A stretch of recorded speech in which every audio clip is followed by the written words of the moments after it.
But in the last few minutes, I just want to give you a different perspective. It's of what I think, what particle physics really means to me, particle physics and cosmology. And that's that I think it's given us a wonderful narrative, almost a creation story, if you'd like, about the universe from modern science over the last few decades.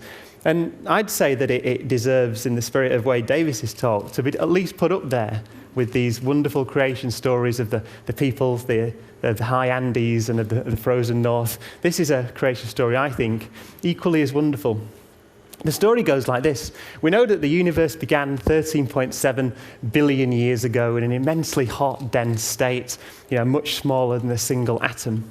It began to expand about a million billionth of a second. I think I got that right. After the Big Bang, gravity separated away from the other forces. The universe then underwent an exponential expansion called inflation. In about the first billionth of a second or so, the Higgs field kicked in, and the quarks and the gluons and the electrons that make us up got mass. The universe continued to expand and cool. After about a few minutes, there was hydrogen and helium in the universe. That's all. The universe was about 75% hydrogen, 25% helium. It still is today. It continued to expand. About 300 million years, then light began to travel through the universe. It was big enough to be transparent to light, and that's what we see in the cosmic microwave background that George Smoot described as looking at the face of God. After about 400 million years, the first stars formed, and that hydrogen, that helium, then began to cook into the heavier elements. So the elements of life, carbon and oxygen and iron, all the elements that we need to make us up were cooked in those first generation of stars, which then run out of fuel, exploded through those elements back into the universe. They then recollapsed into another generation of stars and planets. And on some of those planets, the oxygen, which had been created in that first generation of stars, could fuse with hydrogen to form water, liquid water on the surface.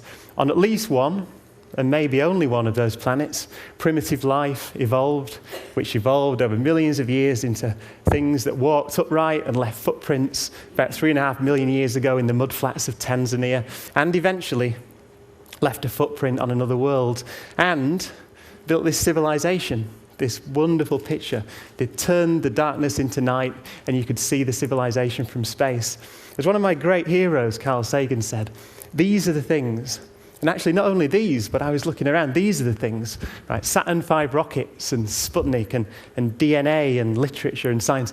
These are the things that hydrogen atoms do when given 13.7 billion years.